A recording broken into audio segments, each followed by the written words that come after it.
Good evening, everyone.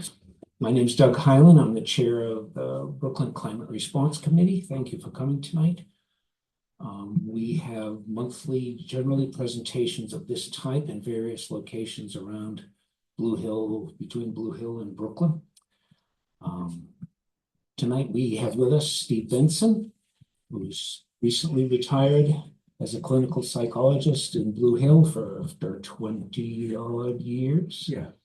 In Blue Hill. Yes. And he'll be talking to us about how to speak to our children and grandchildren about climate change. And about 20 years ago, I went to a New Year's Eve party with that happened to also be attended by an eminent,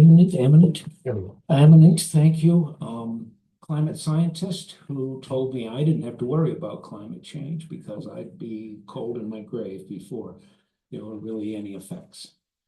But all of us see it now here every day. And we won't have to deal with the worst of it, but our children and grandchildren will. We can't afford to have that generation being handicapped in their abilities to deal with this problem. So, hence Steve, to give us some advice about ways to talk with children and listen about climate change. Now, some crowd control, I guess. This meeting is being recorded. Steve's presentation will be in 3 parts. First, just a presentation, then we'll break up into small groups and have some discussions. And then at the end, we'll come back as a group. And I urge people to come in closer at that time, especially, and for a question and answer period. And we'll be recording the Zoom for this first part only. After that, we won't have any recordings, hoping that people will not hesitate to speak up, thinking that they'll be recorded. Yes, please silence your phones and please welcome Steve Benson.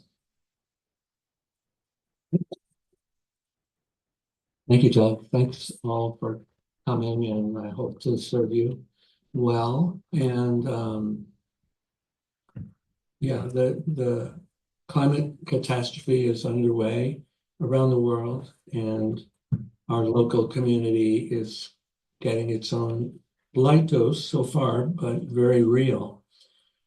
I was impressed this morning to look at the headlines of the New York Times, which I remember 10 or 15 years ago. I felt like, well, where's the climate news in the New York Times? Why isn't this topic being covered? It's hardly ever an article about it, but now it's much more frequent, much more active.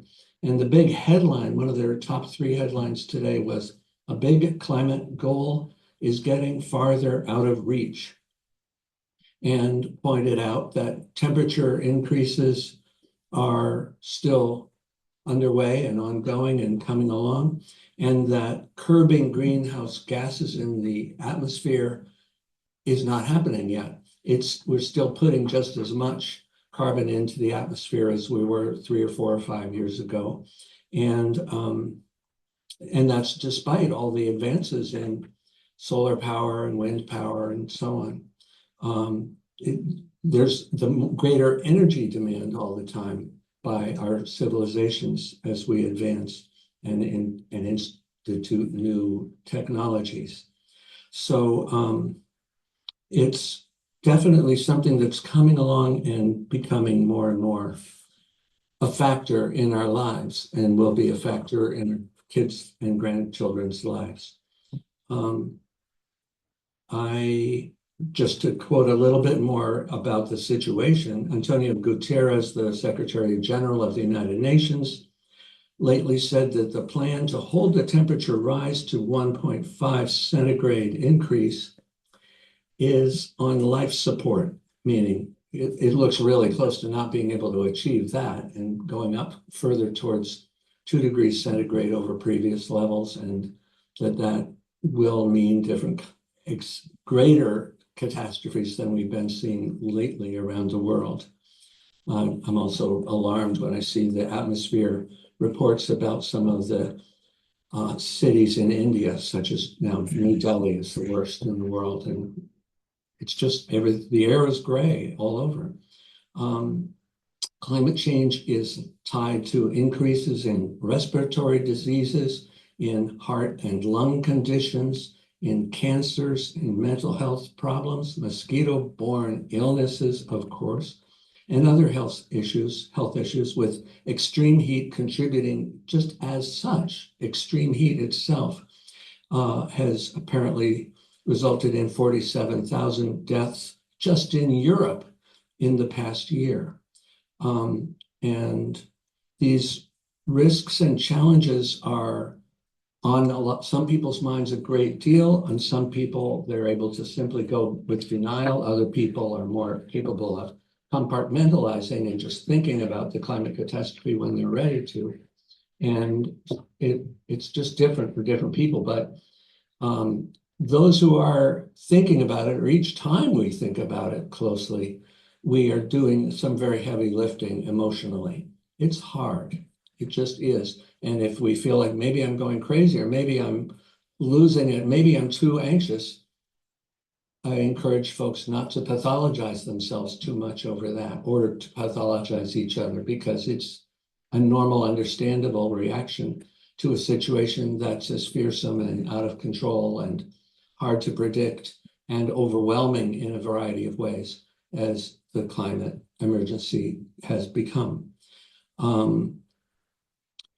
So I wanted to talk about families and living in families. I'm not here to explain climate change or why it happens, or offer statistics or justifications. It just is, and we're here because we recognize that, I think. But to think about family life and mental health in relation to the climate emergency. And the US Surgeon General, Vivek Murthy, has issued an advisory recently, welcome, have a seat, in which he remarked on growing pressures on families due to multiple factors. So it's not just climate change, there's other things that are tough on parents and families these days, including technological changes, rising housing costs, longer working hours or double jobs, and so on, shifts in family structure that are more surprising and diverse than ever, and higher academic and extracurricular pressures for some people. And these going along with things that are kind of chronic systemic problems with our culture and our social welfare, including inadequate childcare supports for working families, a lack of paid leave or child tax credit with most all jobs, and insufficient health care and mental health services around the country, and including rural areas such as this. So there was a national survey on loneliness that lately was carried out by Harvard, Making Caring Common, a group that they have. And it found that there was a lack of adequate childcare on its own is harming mental health of parents. And parents, therefore, are bound to feel a variety of really difficult sensations and emotions, such as guilt and shame and exhaustion, overwhelm, anger, and loneliness, from the lack of capacity to care for their children when they're not present, or to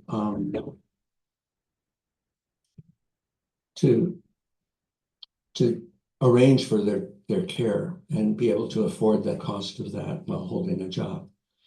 In 2022, there was a big survey run by Siena College Research Institute, which found that a quarter of adults with children feel that climate change has affected their own adult mental health. And so, that's part of what I'm thinking about as I speak to a group like this, is what parents are going through that is really tough. and hard to cope with and manage, and to not feel just overwhelmed and blanked out by. It's more and more important to identify feelings, to name feelings, and to express difficult feelings for adults and children. And these basic skills are often undervalued and maintained at a kind of deficit in our culture. It's a lot of people have a hard time even naming more than an anger and boredom as their feeling spectrum.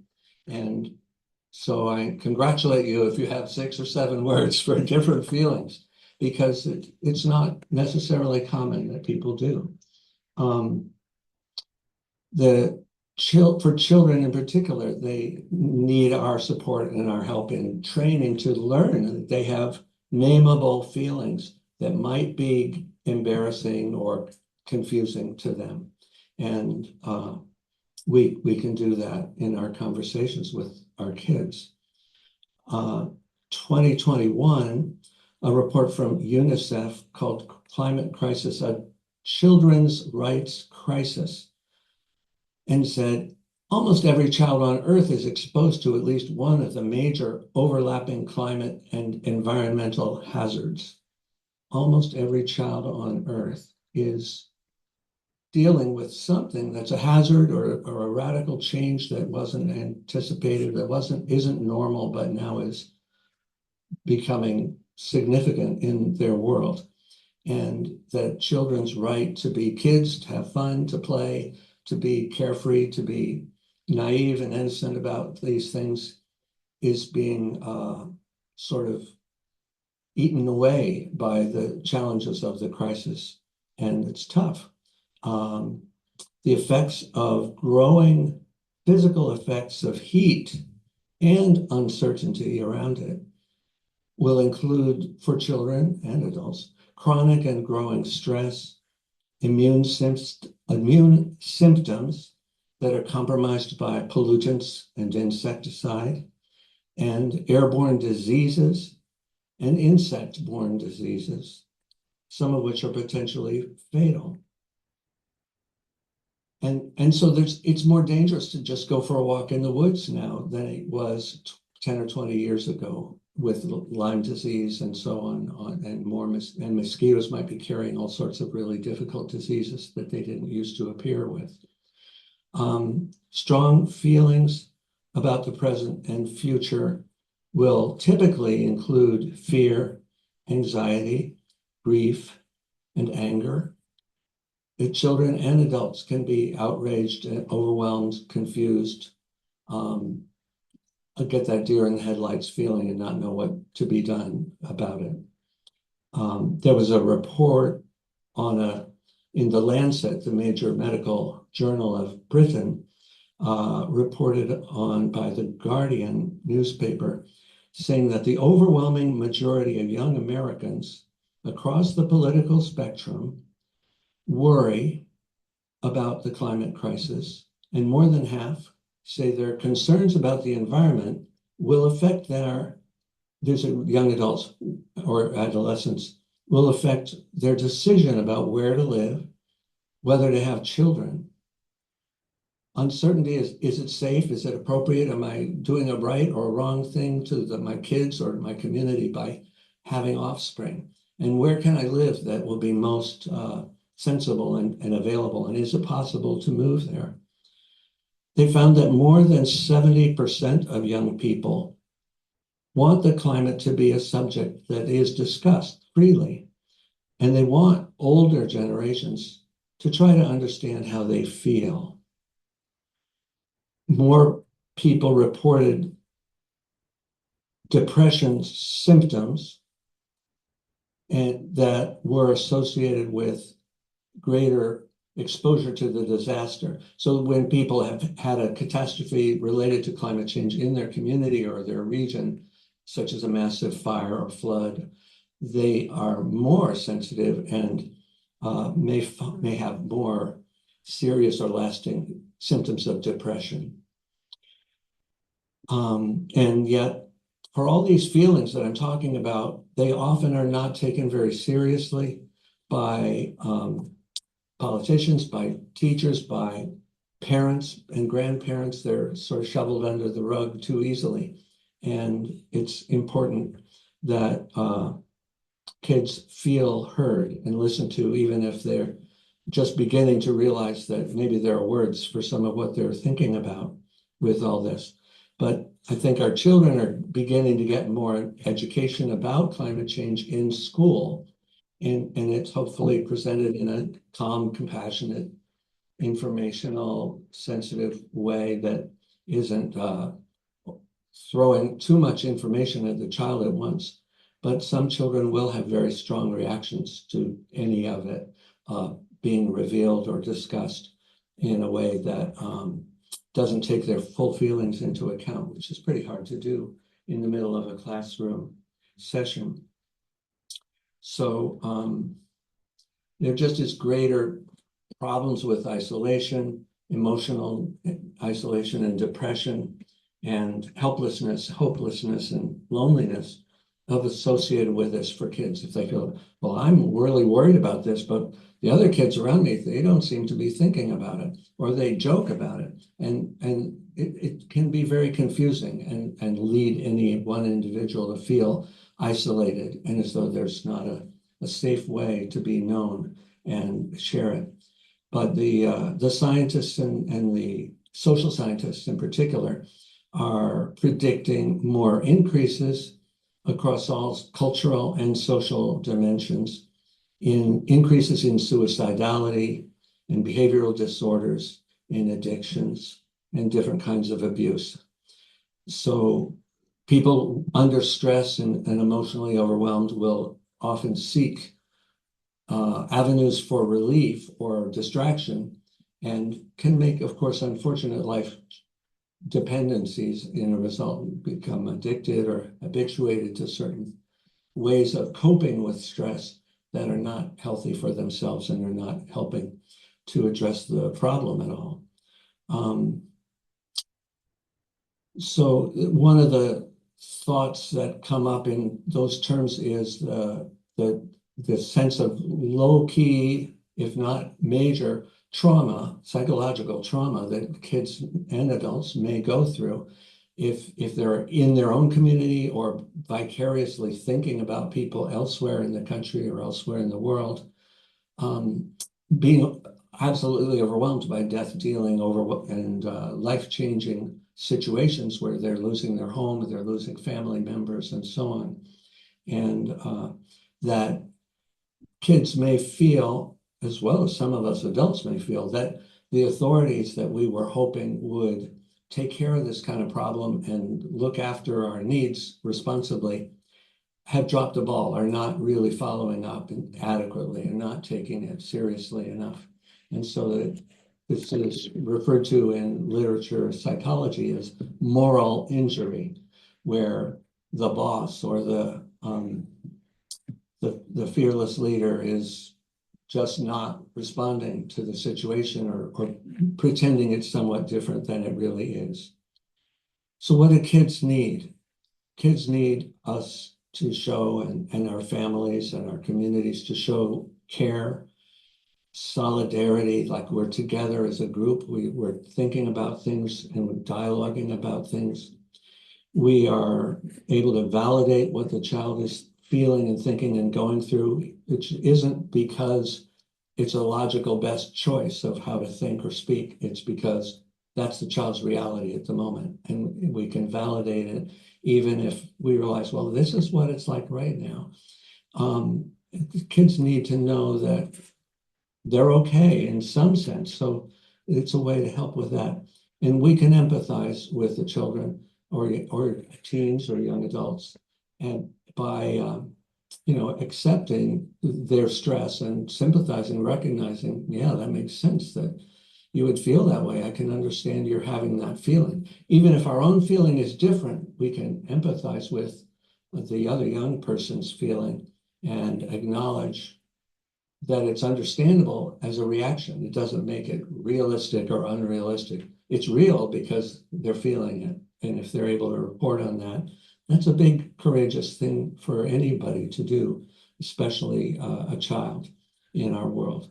and engaging with the situation in some way, finding ways to address it, even if it's just doing a little bit of recycling or small gestures that we may do of cutting down on electricity usage. It lets the child know we're thinking about this too, and that we're looking to minimize our own contributions to the global emergency on climate changes. It will help the trauma feelings and the overwhelm be less severe if it gets talked about in a caring way, that we can help our kids feel somewhat more bonded, more safe, more perspective, more room to live with and think about their feelings if they can have conversations with us as well as other people in which their responses are validated and understood. And the part of the problem with climate change is it's kind of a repetitive trauma, even if it's a very low scale trauma in its immediate impact physically or event-wise for us. Each time it's recognized as, oh, something else, this happened now this is happening. It's a little symptom from the world, from the environment of an ongoing problem that isn't being fully addressed and tackled yet, and will be very increasingly gets harder to address and tackle. So I'm likely to recommend to parents and grandparents to be ready, if you can, to hear from your child their own thoughts and worries, feelings about the climate emergency and environmental changes at any time. It may pop up out of nowhere when you least expect it, and it might be an inconvenient time. But I recommend that even if you feel taken by surprise, you plan out loud with the child a time we'll talk about it. If you can talk about it right then and there with each other, great. Hear them out, ask them questions. But if it's a bad time for that, then you can say, well, let's talk about this tomorrow afternoon when you get home from school, or something, that's a fitting time for your family's own culture. So that if they know that you're ready and you want to return to it, that will help them feel a little bit more ease right then and there. And maybe you can get an agreement with the child about when to bring it up again. It can also be a discussion that, again, I'm not saying it's a discussion that I recommend you have about the whole hard science of it or the whole predictable social consequences of climate change. I encourage more listening and arranging to hear from your child and sit back and ask them a little bit more. Tell me more. What else? How do you think that would work? What do you think that would be like? And let them tell you, and even if they may draw a blank and say they don't know, rather than feed them expectations and worries about the climate emergency. But if they can share their own thoughts and feelings and opinions and predictions with you, it gives you a great chance to connect with them and let them feel like the work their mind is doing on it is sensible and is meaningful, and that you can join with them on that.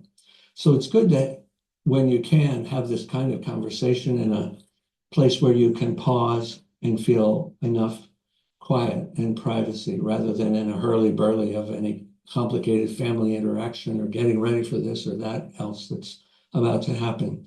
Sometimes the issue will sprout up anyway, of course, but it's ideally you'll be able to find a time to talk when things are pretty calm.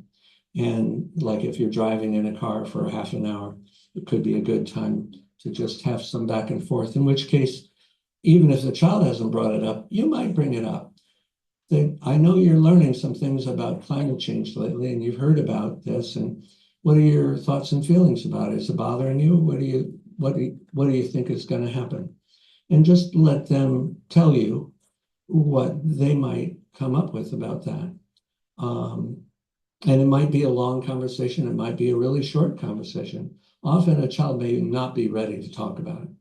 And then just leaving the door open, letting them know that you're interested and you'd be glad to hear from them or share thoughts when they're ready. And you think about these issues yourself, and they can ask you what your thoughts and feelings and opinions are.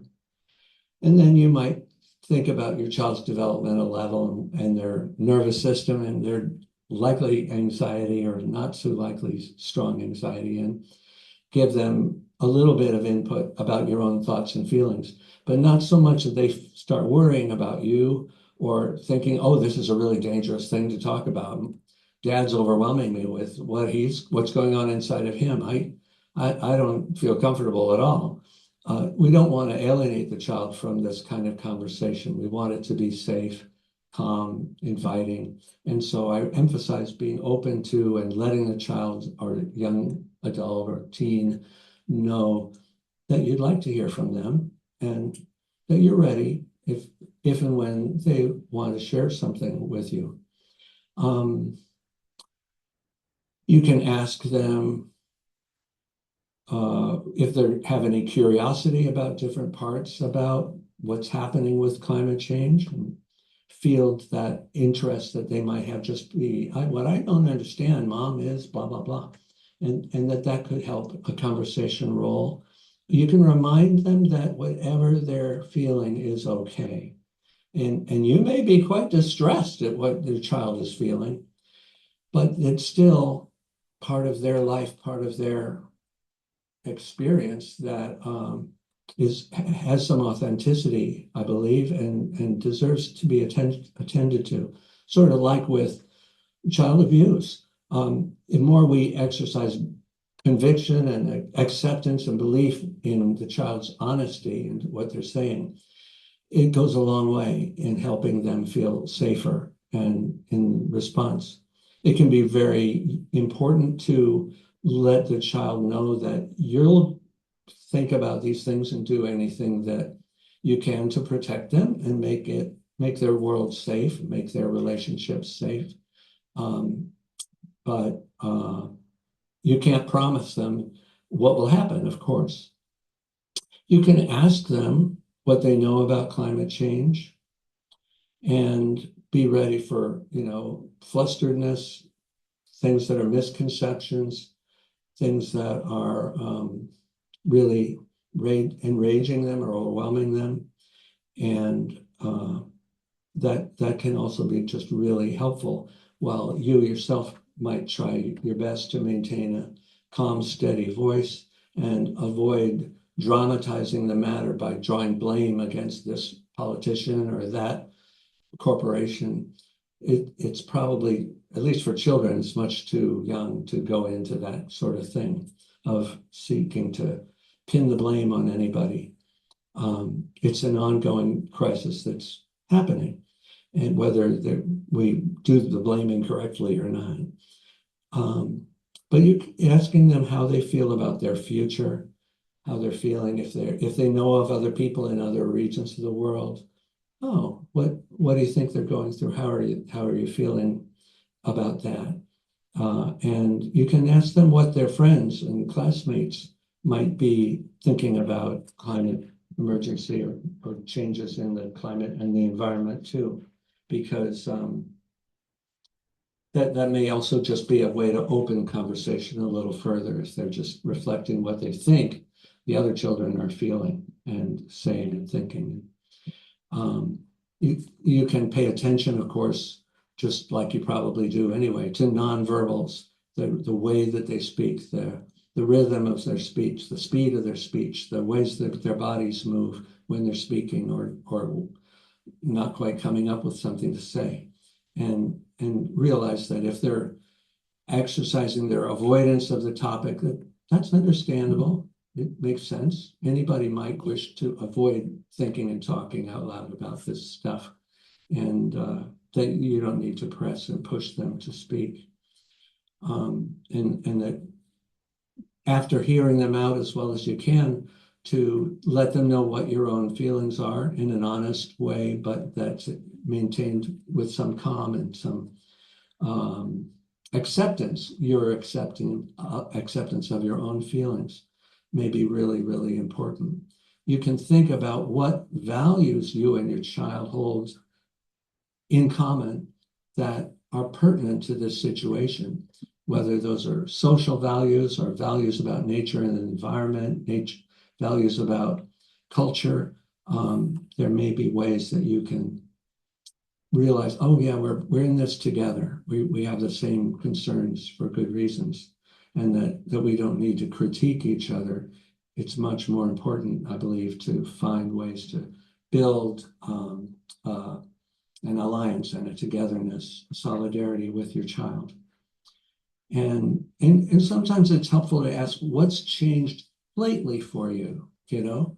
Are there new thoughts and feelings emerging around this kind of thing? And a child may be grieving, and I remind us all, grieving is a very, very confused set of emotions that tend to collide and bash and segue into one another right and left, and that feels often really out of control when it's severe. And that grieving lost environment, grieving lost future possibilities as we experience or imagine them, is part of this crisis that can be very, very troubling and can be associated with feelings that seem to go all over the place and don't make sense, including relief or numbness or a vacancy or just not taking oneself seriously sometimes. Let's see, what else? I'm just about done with this part of our evening's presentation. But yeah, I would look for ways to focus on curiosity and compassion and respect in the conversations with a child or a teen or young adult. And then you can ask them, after you've heard them out and thought about it, if there's something they would like to do about it, if they have any ideas like that, if they have any suggestions of what they might do about the more worrisome elements in this situation. And then there might be ways you can support them or join with them in undertaking something if they have an idea or a plan for a project or a new practice in the family or something like that.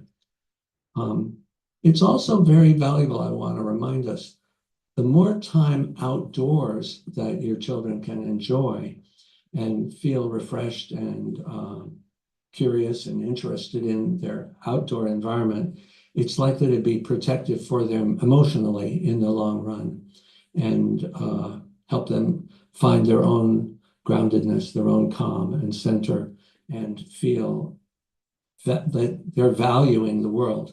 If we're grieving in the course of climate change over changes in our environment already occurring or anticipating, it's because we love our environment. We love the earth. We want it to be healthy and strong and reciprocal in a way as a relationship between ourselves and our earth. And feeling that that's in jeopardy is very scary. And spending more time outdoors will help us, generally speaking, to feel more of a sense of belonging in the healthy, innocent, non-human parts of the planet.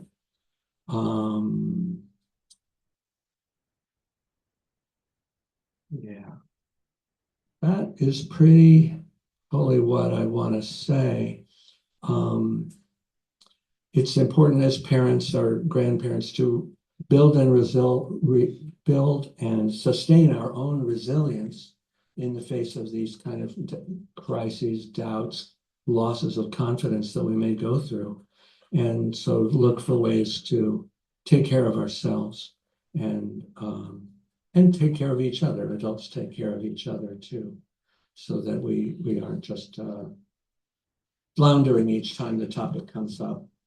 And it's hard. It's hard work, a long project to go. But I encourage focusing on meaning of things rather than just coping mechanisms. what is the underlying meaning that is aroused by a sense of crisis in this respect, and that's an index to what matters to us, and that we can recognize and value that. And in terms of the issue of having hope, hope is important and okay. It's part of the menu of our human feelings and associations. But whereas 10 or 20 years ago, I might have hoped that our governments and corporations would take care of all this and make it safe for us. That seems to be pretty at low ebb now. But we can have hope that our own choices are maybe part of making a difference, whether those are ways that we vote, ways that we serve our community, ways that we work with our home environment and neighborhood to minimize the carbon footprint and to support sort of healthy recognition and accounting for this.